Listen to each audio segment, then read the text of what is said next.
All right, everyone. I am very excited about the following panel. It is about bridging the gap between advocacy policy and tech. And intentionally, you see here people working in policy advocacy, as well as somebody who I intentionally picked a moderator who is a tech builder, just because I want to signal to the world that it is possible to build a tech and you can speak the same language that is understandable by people who work in regulations and policy. So please welcome the panelists on the next session. And yeah, Adrian, take it from there. Perfect. All right. Does everyone have a mic? Excellent. We're good. Yes, we can all introduce ourselves. I'd like to say a little bit to get started here. We can make this spicy. If you're worried about being seen on camera, put on a mask. Maybe too late by now, but it may still help. There's no need to answer all the questions in turn. We're not here sort of going around the circle and everyone gets to say their little 30 seconds. Like, we can argue about things. It's totally fine. I am not a lawyer. I just think that law is interesting and helps me relax. Also, if you're actually an engineer, honestly, you know how law works. It's kind of like JavaScript, but where you don't have an interpreter, but the interpreter instead is like a quad system and the language is completely unspecified. It's kind of wild, actually, if you start looking at it from an engineering perspective. So I think if we ever solve blockchains, I will do a law degree to just have fun. Yeah. Also, I have a bunch of questions prepared. We don't have to go through all of them. I think if we want to take in any other directions during the panel, that'd be great too. The goal overall is, I think, to help especially the technical people in the audience that are building privacy tools and that are sort of advocating and advancing the state of ZK tech on what should we be thinking about, how do policy makers actually come to conclusions, how does this process move, also how does it move locally versus globally, and yeah, I hope we can drill into some of this. So with this, let's go around and introduce yourself, please. So hi everyone, this is Amit. I would be the tech guy here, so I'm also looking for a lot of answers. But yeah, so brief background, what I'm building in Labyrinth, it's a modular privacy stack. We're trying to give power to the users in sharing and disclosing secrets with a strong powerhouse privacy-based engine based on ZK. About my background, I have a background ZK scaling, worked for a long time for a layer 2 solution. I am an engineer by background, but unfortunately also have a PhD. I also teach and advise in a university called University of Warwick in an AI blockchain center. Yeah, looking forward. There are a lot of unanswered questions. Yeah. Cool. Hi everyone, my name is Fatemeh. I'm a Swiss qualified lawyer. I've been in the space for the past 6-7 years. Before that, I worked on white-collar criminal defense and high-profile litigation. Now I'm doing crypto law with a privacy centrism, and I joined recently Anoma as their GC. Hi, I'm Andreas. I'm heading the legal fintech and Web3 team at MME. We're a law firm based in Switzerland. We've been involved in that space for more than a decade now. And I help on one hand our clients to navigate through the regulatory jungle, but also I help or try to have a certain impact on policy making and regulations that are being built by governments.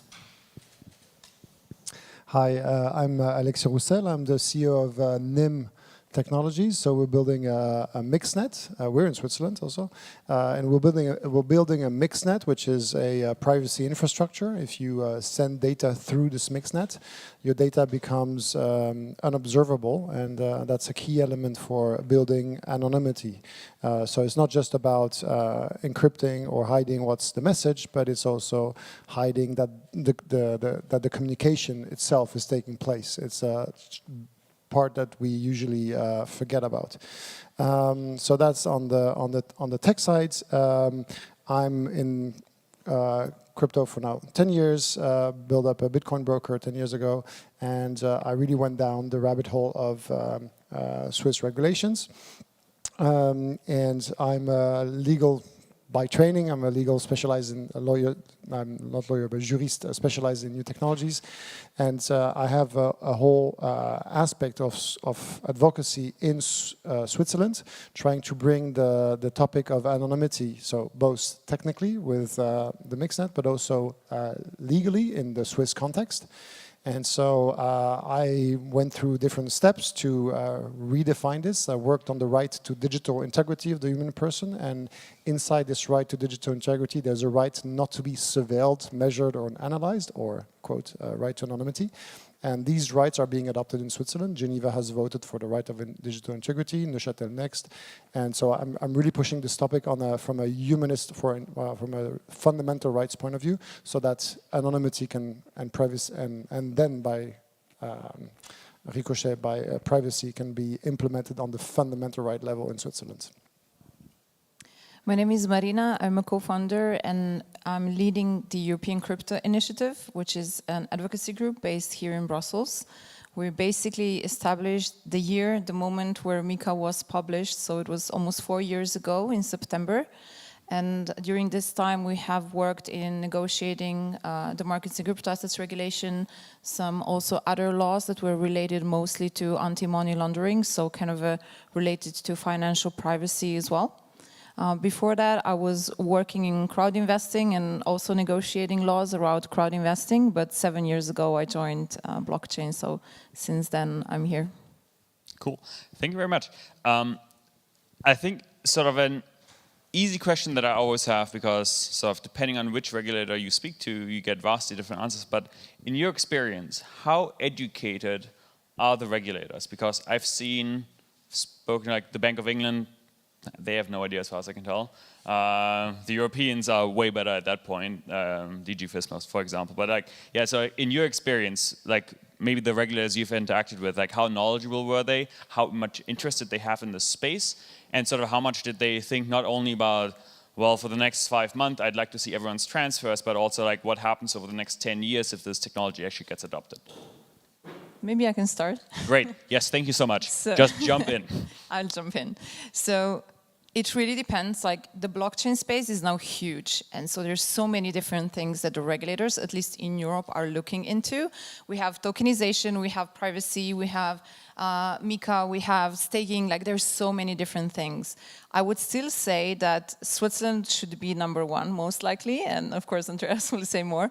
But the way I was able to speak to the Swiss regulators and let's say the National Bank, etc., we just came in the room and talked about ZK. You don't need to explain what ZK is. And that was fascinating to me. I don't think that a year ago, and a year and a half ago, the EU regulators would be on the same level. Maybe there are some people in certain institutions that would be on that level, but like not everyone.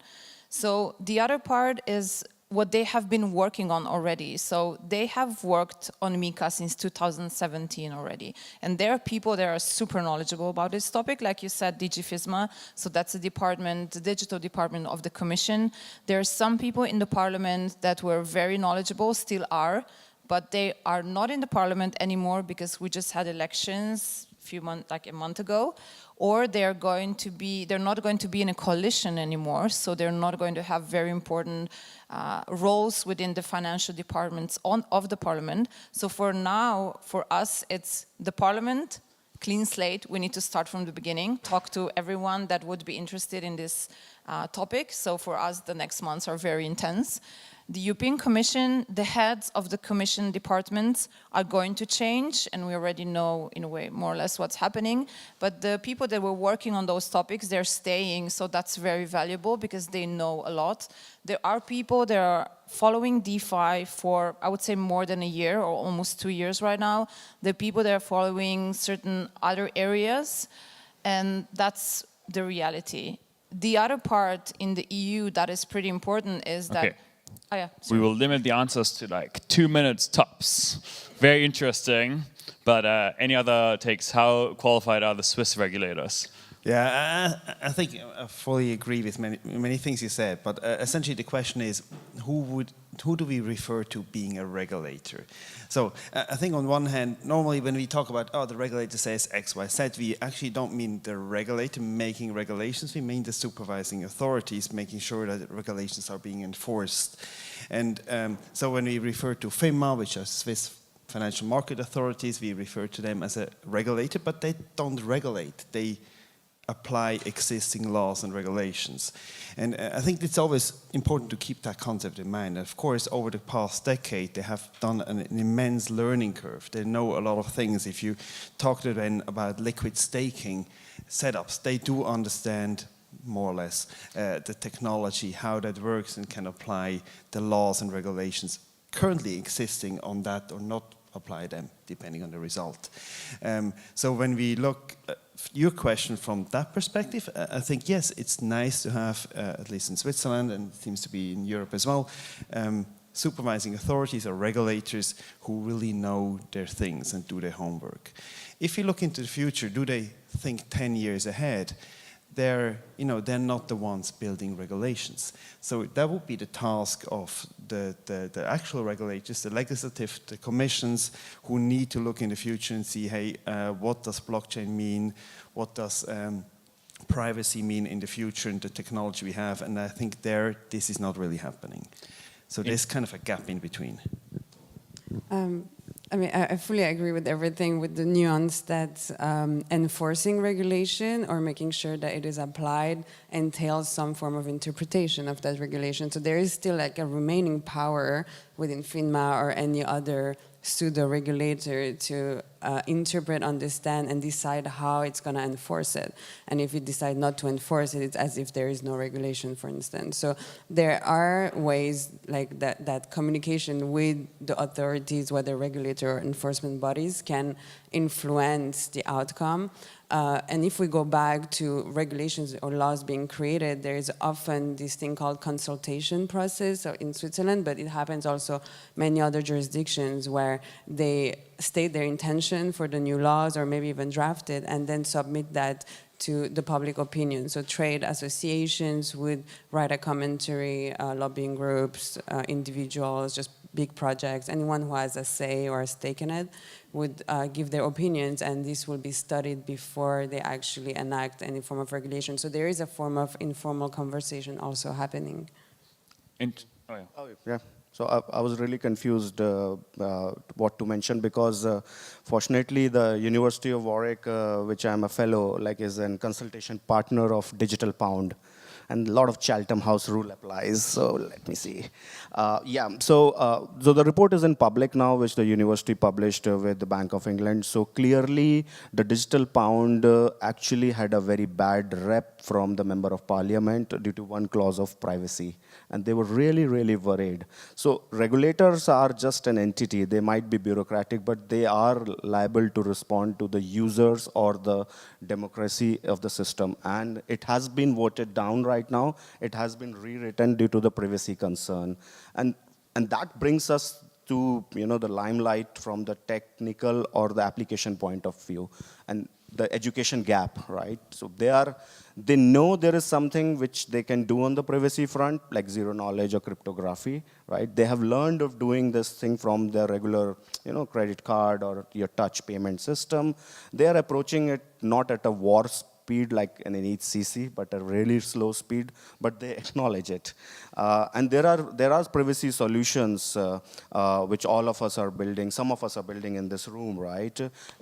They have a direct impact over what they can implement, and they can pass their own digital pound in a way which is private and which requires a sufficient amount of privacy, but it also balances the demands of regulation, keeping in context the power remains to the user itself, right, not to the central bank. So I will just want to be a bit be spicy. contrarian and be spicy and be very pessimistic, actually, because I'll give a small story about how it happened in Switzerland. Switzerland, FINMA had two periods. There was the first period with Mark Branson, basically, who was the lead, and he was like pro-tech, and he opened up a fintech desk, and there was like young guys there who started to understand the thing.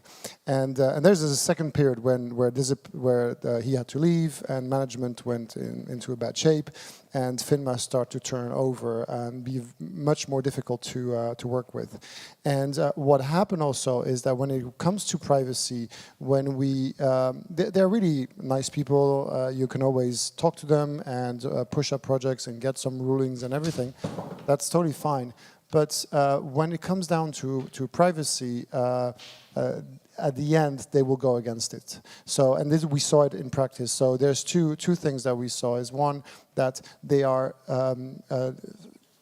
they are developing their practice to go down to removing any threshold of non-KYC things in Switzerland is being removed by FINMA in practice, not by law, but by implementing things on the side. And when we went through the consultation process, which is an open consultation process, they were trying to get rid of some part of the of non-KYC transaction.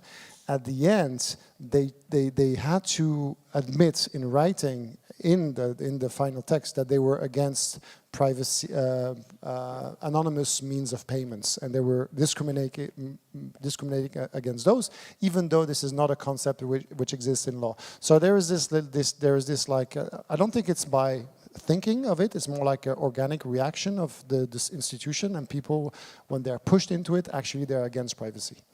Interesting.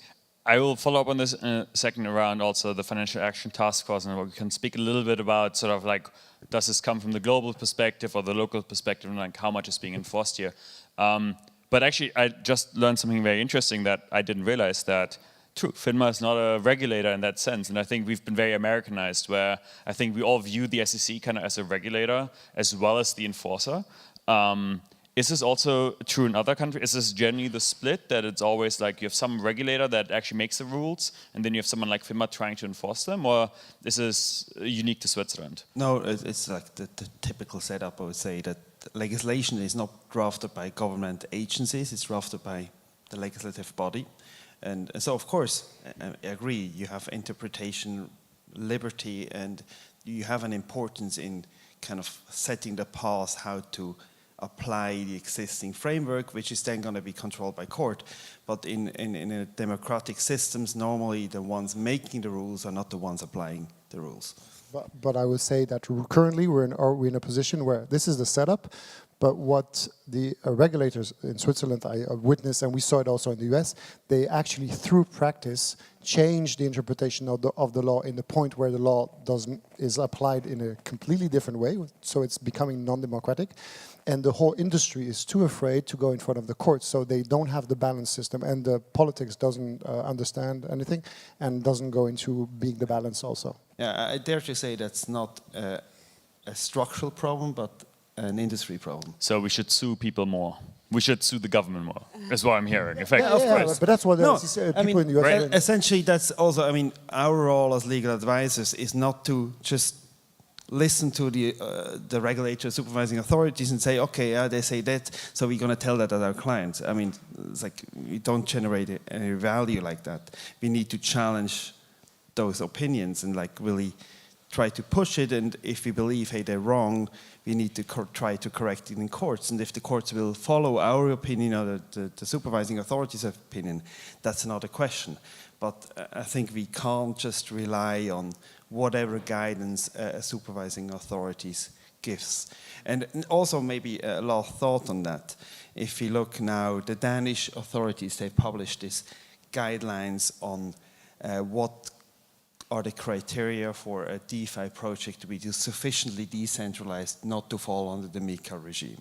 So we may touch upon that as well a bit later, but I'm just trying to say these are guidelines. This is a thought of a regulator, how they want to apply the law, which doesn't mean it's correct. It doesn't even mean that they're sure of what they're saying, that it is the way they should apply the law, but they need to start something and somewhere on their thinking progress. And it's our role as an industry to challenge that. I mean, we have something similar, I think, in sort of the tech development sphere, where we're all very much too friendly to each other.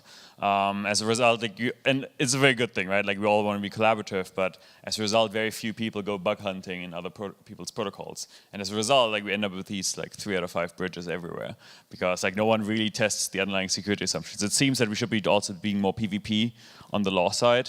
Yeah, and I mean, if I that's may in just theory. apologies, go ahead, I Sorry, talked too much. yes. No, but that's in theory. Like, in theory, it's great to go and sue and like try to push one form of interpretation, but what we see with the SEC is this thing called regulation through enforcement. So they would like go after a project and push their own opinion and interpretation of the law, and they would kind of, the facts and the practicalities of the case would make it so that the project would want to settle rather than fight this in court, because it costs a lot of money, takes a lot of years, and creates this whole space of uncertainty where the project cannot like build further.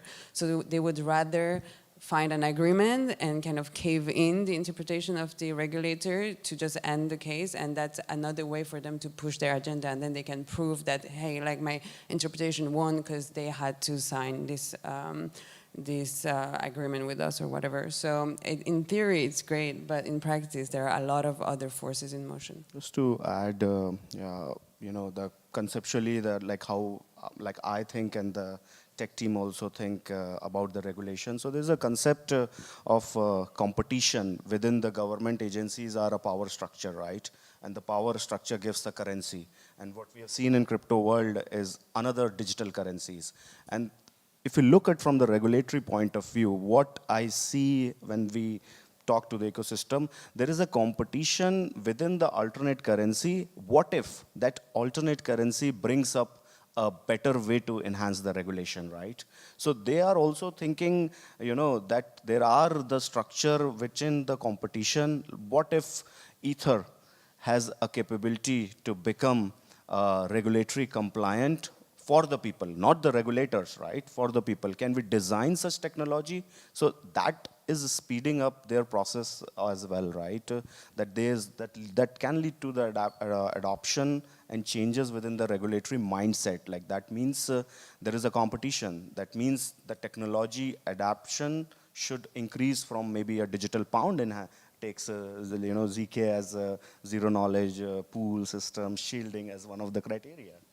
Interesting, cool. May I add something? Yeah, of course. So just to bring a little bit more structure from the EU side, the regulator, we have 3, they are working together, like Commission, the Parliament and the Council. So you most likely have seen a lot of tweets when Parliament does something, but it doesn't work like in other member states where the Parliament is the one deciding. All 3 institutions decide together.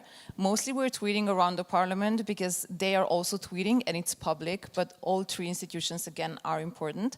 And then, as you said before, there are authorities that are enforcing those, and we have ESMA and EBA on the EU level, but we have also member states authorities. And so, for example, for the markets in crypto assets regulation, you will have 30 different authorities that will interpret MiCA in different ways, and in each of them will have a paper like the Danish paper or just like internal paper on what decentralization is. And this is where the complexity comes in. I hope they will be aligned with some of the guidance that have legal power.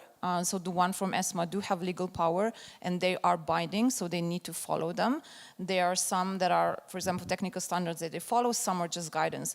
But as you said before, the one from the Danish paper is just, I say the whole week is basically a gift for us to discuss during this conference, but it's really just a paper. Yeah. And to add some complexity on that, thank you, Marina, it's when you look at these guidelines and the binding law, I mean, there are always a lot of questions up for interpretation. We never really know how to apply things in detail. And there also, each regulator will, or a supervising authority will have one practice when they give guidance. So in Switzerland, we can ask for these non-action letters. Other authorities do it slightly differently. So when you discuss with them, ask for permission, you're going to get one set of answers. But if they have to enforce the law, you get a different set of answers. So we as advisors, tend to look at only the enforcement side because that tends to be much more liberal and less conservative than when you ask for permission. Interesting. The enforcement side is more liberal. Well, they have to, because in an enforcement, you can't just say, well, yeah, from an economic perspective, we believe that setup looks like kind of similar to a banking activity, so we would regulate you as a bank, as an example. In the enforcement matter, you really need to deep dive into the law and to set up and apply it, and you need to uphold in front of a court, in the worst case. So there's the real discussion taking place. Maybe shifting gears a little bit, because we spoke a lot about sort of 30 different regulators or enforcement bodies in the EU. We have Switzerland, we have the US, we have the UK. How much, sort of like, I'm trying to get a sense, right? Because this is a very international industry, but we have many different systems that interact. Like, what's the gradient here going from sort of very localized policy? How much does localized policy affect global policy, or vice versa? And sort of like, where should projects orient themselves? I mean, like, it's very easy to go like, well, I find my favorite enforcement agency in Europe. I pick one of the 30. I assume I get access to the single European market, right? Like in Switzerland, a lot of projects end up in Switzerland because the FINMA is quite nice. At least they're clear on most things. So like, how should projects think about this? Sort of, how much does it matter that you're locally compliant? How much does local compliance like spill over into the global world? And how much does globally it come back to also like sort of inform local policy? I'll just give an example of how we did it at NIM. Oh yeah, actually, also Geneva. I mean, this is even crazier that like now individual cantons in Switzerland doing their own things, which is very cool. So how we did in NIM, because NIM we're a global project from Switzerland, and so we issued a token and we're building privacy tech, and so we had to do a number of things. No action FINMA letter, for example, and we thought about this. So basically here it's thinking about your threat model, right? Okay, who are you going to possibly anger if you do things? And obviously the first case you have to be compliant. You look to be compliant in your own country. So being in Switzerland, you have to be in the frame of the Swiss system. And then from a Swiss project, then we said, okay, who are going to be our users? We'll have people naturally in Europe, in the US, in Asia. And then we thought about, okay, who are the regulators who are really able to touch us somehow, right? And we decided that the European ones around us is a concern, right? We have to somehow mitigate this, but the US is a bigger concern. So we adopted a policy where we are Swiss compliant. We excluded ourselves from the US system following their interpretation of exclusion, which is Reg S, which is a very specific way of doing it. And so we could indeed comply to the US thing, and then being being relatively okay with the European ones waiting for the MiCA. And then the rest of the world, well, I mean, we never saw any enforcement coming from China, for example, or whatever, so we didn't care much about these regions. So I would say that there are maybe three important elements that would be good looking into. One is, where is your market? So where do you think your users will come from? Definitely look into that. And as you said, also incorporation, of course, but I think market is like super important. MiCA is not a rule that gives rules for everyone that is incorporated in Europe, but it gives rules to access to the European Union users and citizens. So whoever wants to have a user, I don't know, in one of the European countries, you need to comply with MiCA if you had your service provider, for example. The other one is what's basically happening around the world. So even if you're, I don't know, let's take an example of Circle. It's not related to privacy, but it's a good example because the MiCA rules for Circle already apply. So for stablecoins, they do apply. For them, the most important market is 100% USA, but there's nothing happening there. So they had to engage in Europe because Europe started first, and Europe is also setting some of the standards that USA will follow lately because they had so much work to do on standardization, internally changing, creating a new product, that for sure some kind of a global standards will be following whatever happens in Europe. And the third one is basically your capacity. Policy has become professionalized.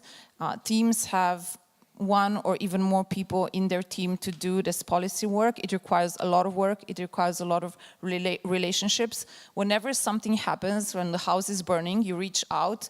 it's not really helping a lot because you need to build relationships over years. And then when something happens, they know you're ready. They will call you themselves, or you basically reach out, and it's much easier that you will have a good relationship with them. Yeah. I think I normally take a very structured approach. So we developed this policy framework toolkit for developers. Essentially, when you boil it down, policy around the globe, everybody looks at the same topics. The individual regulations, they may change, banking regulations or whatever, email regulations, but they tend to have the same policy considerations behind them. And essentially, these are anti-money laundering and embargo, sanction, terrorism financing, fighting concerns. These are consumer protection concerns, and these are concerns related to the stability of financial markets as such. And then you have some tax topics as well, so like 4 key concerns. And I think what you can do as a project, that you look at this map of policy considerations and place yourself on that map and look, hey, our project, where do we have touching points on these considerations? And if you detect them, kind of score them and put yourself on a risk matrix, and thereby kind of get a feeling, hey, what kind of regulations am I likely to touch on a global level, and then look at this market perspective. Where do I want to go? Which markets are easier to access? Who do I need to talk to get legal advice in particular markets? What others don't place that much focus on AML regulations, for example. So I think this structured approach should really help. So for me, one thing which I think which is missing in this the zoo of regulation, right? Like local versus global also leads to, there are a lot of local entities, right? And so there exists a big gap in a kind of a central coordination agency kind of a thing. And if we look at, I think we go back to the last financial crisis, right? And there was so I know one regulation by, literally worked on at Dodd-Frank, right? The financial crisis had Dodd-Frank, and there were many regulations which kind of replicated that along the country states, right? And there was a reason for that, right? People believed that, especially from the US side, that this should be enforced quickly, and this should also be enforced and subsidized and whatever, right? Money printing or subsidies. So the same thing, the global coordination, I think, is needed there. And the global coordination is completely missing. And if you look at the counterparts of technology, let's say AI and AI safety, we had a G7 summit in which all the global leaders discussed as a coordination agencies for that regulation of AI. I think they should do with digital assets as well. I'm curious. I think this is a great point to also talk about the Financial Action Task Force and sort of how much global policies that are made in very obscure ways to me enforce sort of our local desires to or our local systems that our regulators will just enforce, not because they think it's a good idea, but because it comes from this global consensus on something that you should be doing. That's an interesting bridge between the previous conversation, because we're all here talking about risk mitigation and how to basically address the regulations, but nothing is certain. So you asked us, as you said, what could be eventually applied and how you would interact with it. But the fact is that if we think of blockchain technology or crypto project as this decentralized technology, and this is taking the extreme of it, if it's really decentralized and used globally across the world, then this is kind of a language that is very different from the legal language that we know nowadays, that is very jurisdiction-based, very geographically based, led by nation states usually, or international bodies that are formed by nation states. And these two languages, they don't bridge really. So they are trying to communicate, but they do not understand each other, and that creates kind of this in-between space where projects need to kind of navigate and explain to the regulators and interact with them and try to comply, but it's complying with something that doesn't really fit well. And then comes into effect this idea of a global regulation, and the FATF is a body that would put forward like global policies that everyone would have to follow, which is, at least in my opinion, quite controversial, because who gives legitimacy to the FATF? And then you ask yourself, who will decide what this global regulation is? And is it, for instance, the USA that comes with its monetary policies, its own views on sanctions, on AML and compliance, and kind of pushes everyone else to comply with it? Or is it a race where the EU will come first with a regulation and everyone else will have to adapt to it? And where in all of these games, like the decentralized technology has a say? I mean, I'm lying very much on sovereignist approaches where we shouldn't have global things. This seems terrifying to me. But I'm curious, like, you two seem very much like you. No, I mean, for me, it's a very nice thought to have like a harmonized regulatory body, like making sure everything is running correctly. But let's be honest, the risk that this one agency gets it wrong is tremendously high. If you create such a big body, they have their own dynamics, and we see that with FATF, we see that with other bodies. It's not meant to do harm, but I prefer the distributed approach and say, okay, let's get 20 jurisdictions, give it a try, and maybe one of them gets it right. Great. If we only have one try and we get it wrong, then we're in a mess. Yeah. So, yeah, I agree, but I think there has to be some coordination, right, of information at least, not like an outcome. Like otherwise, we are into the world of inception, right? You send the beacon to 3 planets and 1 planet lives, right? We like there are other people in other local jurisdiction, right? And blockchain technology, we live in a decentralized world, right? We generally don't want to only cater to the one successful entity in terms of it might be Europe or US, right? But there are other people. We see the community in the blockchain is coming from very surprising places. Adoption is coming from very surprising places. So I think coordination is required, and it's missing. Yeah, also, I'm totally against a central coordination body, because there is already one and it's making so much mistake, FATF.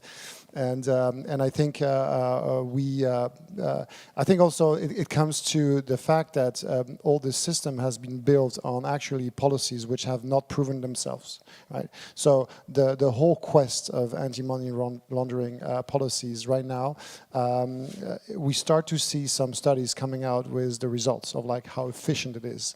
And the 2 numbers I have from different studies is one is the efficiency of how to the funds so the funds which are, the proportion of funds which are supposed to be criminal who are actually caught through AML is about 0.1% or less.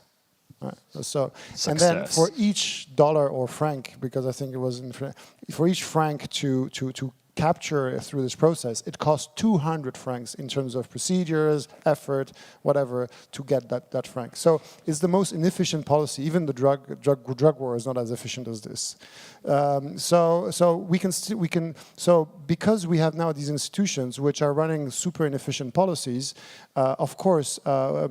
And we don't see it yet because, and we'll come down later on why they're pushing this. They don't have any data.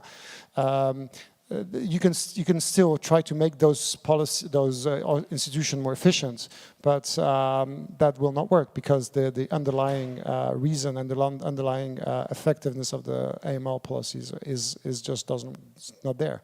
So you see it. I think you see it from a founder's perspective, and I understand this. Well, you say, oh, I want to build this world project, and then I have to talk to all these regulators. Too complicated. Let's have something simple for me as a founder, which is totally fair. That's why the industry is pushing also, I mean, not our industry, but the financial industry in general is pushing for this, right? Because they want to simplify. It costs them a lot. And there's a report just came out recently from a set of banks who are trying to say, oh, let's try to improve how reporting is happening, and because they acknowledge it's not efficient and it costs them that much. So yeah, I think right now it's good to have diversity because at least it shows the inconsistencies, and we need to show that all this system is actually not efficient, and we need to find the real things. And I think verifiability of like the fact that the security that cryptography is bringing is actually providing much more security to the users than the anti-money laundering systems that we have now. I have a question actually, especially for you two, because you are so vocally against this global like one body regulation. But if we abstract what are norms and regulation, and we abstract it from the nation states kind of like normal way that we encounter it, and we think of decentralized projects setting their own norms, right, through the architecture of the protocols and all of the rules and norms that they navigate within the products. How can this be potentially this kind of global standard for the project, and has this any value as you know, a form of standardization? Because like if a project usually, like we see that very often, like they would adopt a way of doing and then the other project will mimic that, so it creates this industry standard. And I see some risks in it too, because then like it becomes a standard in an acceptable way and the regulator will deal with this one way, or do we need to push for maybe like different ways of doing and like against this standardization? I can give it a try, but I'm very happy to hear your thoughts on that. I think at the end of the day, it boils down to the question how relevant will self-regulation be and self-monitoring of the industry. And I think developing industry standards is very important. It's going to be very important to also demonstrate to the regulator, hey, we have given it some thought, we want to be compliant, but we believe the system that you want to place us in is the wrong system, so we do it in a different way. And now kind of let's discuss whether our way is a right one as well. And of course, these discussions are facilitated when you have a kind of a similar approach to how to deal with that. But of course, there in the discussion, I think what you need to be careful of that you come up with a standard which is kind of over-compliant, and you set the standard at a level which is kind of making your negotiation point weaker overall. So it's a balancing question. Actually, I think this is especially what's happening in the US. I feel like personally that I think a lot of projects are shoehorning themselves into some way stronger regulatory stance than I think any reasonable regulator is going to take, especially on the Ethereum side. I mean, it's like, this would have been like ISPs are going to start blocking all network traffic because it may have come from like some router that was like running the Signal protocol, right? Like, so yeah, what's the like, why do projects, I think, like why are some projects shoehorning themselves sort of in this very specific, why they're effectively turning over to the regulator and going like, you should regulate way harder than I think it's reasonable. I think it's pretty obvious. Is because there's like large investment when you raise tens of millions of dollars and you build up a team, and then you face the risk of being shut down because you don't comply. All your investors will be behind you saying, "Well, no, here, use my lawyer to be compliant." I mean, that's I would say that's it's a natural thing, but. I really like your answer. There's one aspect of it, and there's the other way. For example, I hope to see one of the industry standards building up for regulation, and I think this is touching this group here specifically. Is that going into a way of doing business with no logs and no data from the user? Is actually something which I believe is going to be an industry standard pushed by us, and it will be because it will be cheaper to do it, right? Because you're less in a risk. You know, you have no risk of hacks. I mean, not hacks of the data, reputational risk. It's much you create much lighter systems if you don't have data of the people. But here on the other side, the whole industry, the whole financial regulation system is based on data acquisition. You're forced to get all this data. Forced to create honeypots. So and to create a huge honeypot. So here here I think this is like one of the core fights that will happen in the regulatory space when we can prove that we don't need data and we still provide the security, and they will come and say, no, we forced you to, and they say, well, at one point all these people who are forced will be hacked somehow. Yeah. Yeah, And the good news. go ahead. Just to answer, because I think this US versus the geography. So if you think it like from an economics of regulation, we are all kind of rational agents here. So there is a cost of complying to the regulation and then penalty which might be implied, right? So generally, if the cost of complying is lower than the expected penalty, you generally put that cost in, right? In US, in US, I believe, like in certain jurisdictions, is like the situation is so undeterministic, right? It's so probabilistic. You are not able to guess the cost of penalty. They think it's infinite. So when you don't know what the penalties are gonna be, you try to put as much cost as it is. And what does mean like putting as much cost? Like that means stopping, right? So that's what's happening. And that's where I think the technology comes in, right? We are right now at the moment where we can reduce the cost of complying significantly down. And that's what the technology of zero knowledge comes in.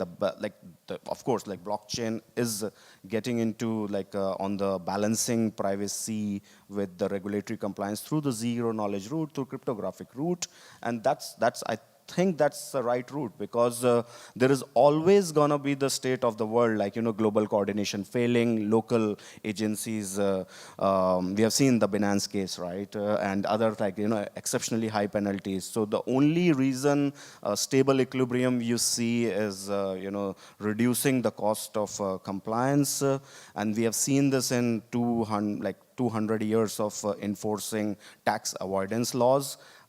There is a probabilistic catching of a culprit, and the cost of complying goes down with this modernization of tax softwares. Even the lawyer fees is going down significantly now for tax-related reasons. It would have been my point as well. I mean, the good news is that the cost to collect and maintain data of users are rising year by year with the data protection regimes in place. So me as a financial institution, let's say, my business case is not collecting data. My business case is with financial services.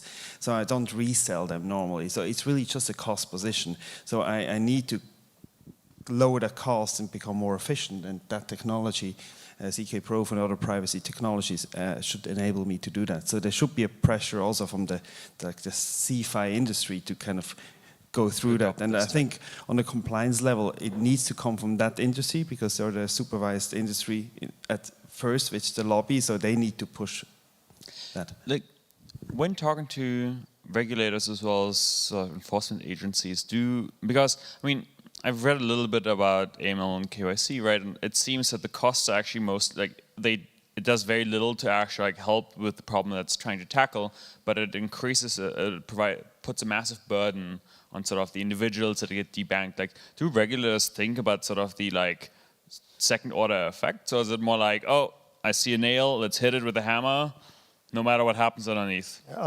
It's even worse than this, is that there is a real problem in today's industry, not crypto, but financial. Because of digitalization in general, the ability of scams are huge, right? So there's a lot of fraud where the financial industry or the financial institution is used as a fraud vehicle. Right? So it's not, AML is about, I did a crime, I gain money on it, I'm a drug dealer, right? And then I go to a financial institution and I give my money and I want to clean it, right? That's AML. But actually most of the problems financial institutions find are me trying to abuse the financial intermediary to scam someone, right? And so so the problem is that AML laws have been used because they are forced upon the financial industry, but actually their main use is to try to reduce fraud against the financial industry themselves. And so there's it actually creates a system where the tool that you're trying to implement is you're not using it for the right thing. So the efficiency is even worse than that. You're not even taking a hammer, you're just taking your hand and trying to pound a nail Exactly. into the table. Okay.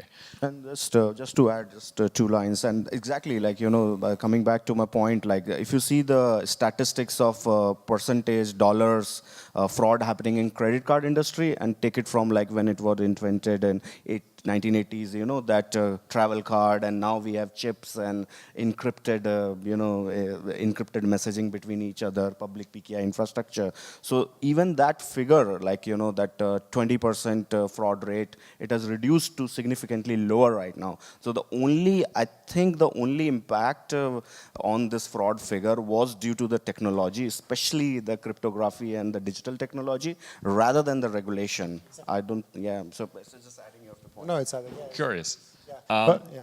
Maybe to start wrapping up the panel a little bit, and sort of to give the audience a little bit of how they can help sort of shape global policy, global regulations is, in your experience, who are the best advocacy groups? Who should we be talking to? Who's doing good work that needs our help, that needs like some more insight into how this technology works, that needs monetary support? Like, who should we be talking to? FATF needs a lot of help. Who? FATF. Who also wants our help? I would say any group that fights and want to delegitimize FATF too. Ideally, specific things that people can like get in touch with. Just two things. One is EUCI and Marina here, and I think that they do a great work. And Europe right now is like a very fertile ground for this topic. Second is each of us is actually an advocate. So if you believe fundamentally that we have this inherent right to privacy, it's already an amazing start.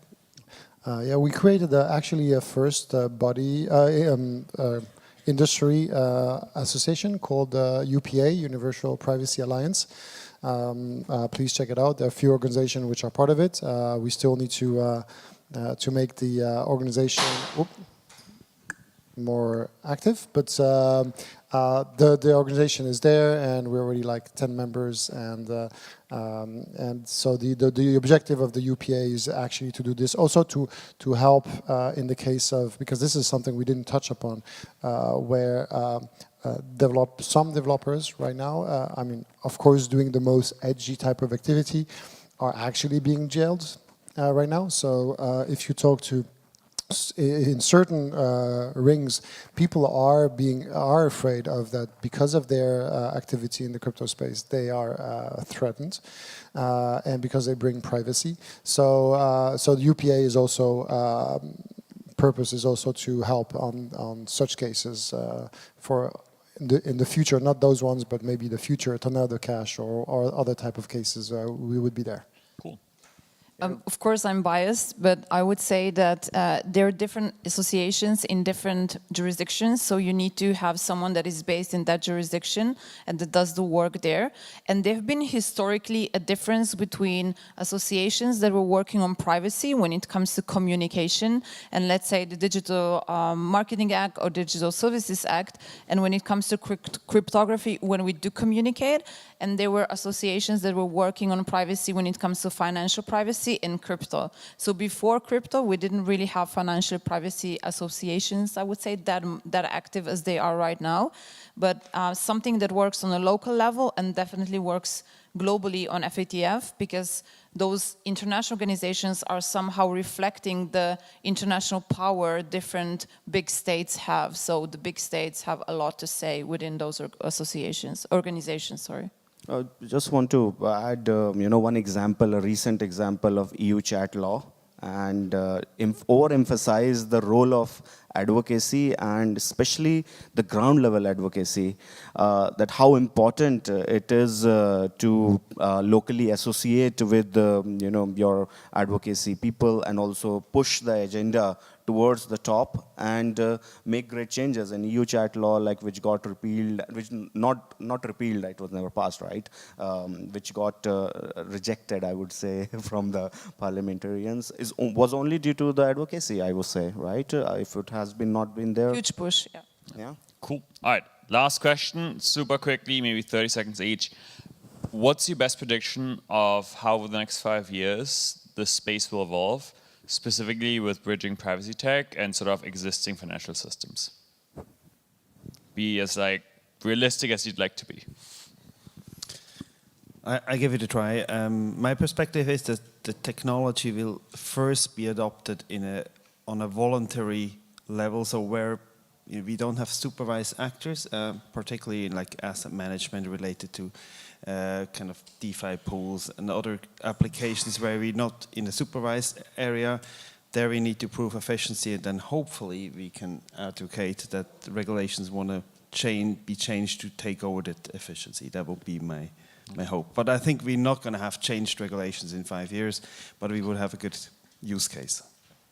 So the AML laws in Europe were negotiated in the last 4 years. They will become applicable in the next few years within this 5-year period, which means Monero delisted, which means all the privacy tools, or whatever they call them, anonymizing techniques, also prohibited. So we still have a lot of work to do to understand through the Anti-Money Laundering Authority, that is a completely new organization now established in European Union, what these anonymizing techniques mean, because they need to write guidance and standards on that. So those two will happen for sure. Yeah, I'm very pessimistic. I mean, I think we have to go down the bad way before finding the right way. Why? Because all these things are being built. I mean, on the regulated space, they want to destroy all these tools that we're building, that we know are good for the protection of the individuals. So the people need cryptography to be able to remain in control. And fundamentally, the financial regulations are based on data capture, while we are based on not capturing the data. So there's a fundamental difference that will be resolved when the financial regulation side will adapt really fundamentally. So it's a political. It has to be a political problem and a discussion. And until now, it's not, because on the political side, as soon as it's money laundering, it's too complicated to understand, and it's any way to get the baddies, so please do whatever you want to get the baddies. So yeah, we need to put it back on the political side also. For me, so next 5 years is too long, but what we can see from what I can see is that we would have the concept of this private choices, right? And I think some of you mentioned in there. That means private choices, private capital, independent of the thinking from the non-formed regulation, right? Because it's still not formed. So they will decide that what I'm doing is right. And of course, with the consultation of advocacy group and the lawyers, right? And they will take it ahead, because first of all, it reduces the cost. It's in their benefit. The using of digital assets, pool or DeFi, or as a payment, or like any use case. So they will go ahead, and they are going ahead. If you look at like a partially regulated sector, right? Narrow banking and other things, and they are putting in a bit of an effort there. So I would say like it's very optimistic, and that will create a much more wider pressure on the regulatory efforts to enhance this new technology, enhance the success of this the hybrid of intersection of regulatory compliance through technology. Very briefly, I'm quite hopeful, actually. Although I know the road is going to be, it is already very hard, and it's going to become even harder. But I think that there is no way around privacy tech becoming the norm or being more widely adopted, because we have this, like the same way we will never compromise on being able to close our doors at home and pull the curtains and have this privacy, or pay cash for some of the things that we may buy. I also think that as surveillance technology gets bigger and better, we'll have more need for privacy, and we will not want to compromise on that. But how this will play out with the regulators, I think it's going to be, there's going to be friction. There's a lot of dependencies and industries built on surveillance and on KYC and so on that will lose their relevance, and we'll have to do something else. So there's a big reshuffling to do, but I am hopeful for privacy tech. Cool, thank you. Thank you also so much for actually turning this to positive, because actually I'm also feeling pretty positive. I think sort of from the actual dev experience, we out-innovate faster than any regulator can understand how this tech works, which is like there's some amount of escape velocity where if there's a new financial asset every 5 seconds, like the regulation has to fundamentally adopt, because like the old regime just won't work anymore. Like we can pretend for another couple of years that it may still work, but I think fundamentally we can out-innovate everyone faster than they can sort of pass laws effectively to like keep updated, right? And so, yeah, I'm also optimistic, I have to say. Thank you so much. We had time. I hope this was enjoyable. Yeah, thank you. Thank you. Thank you.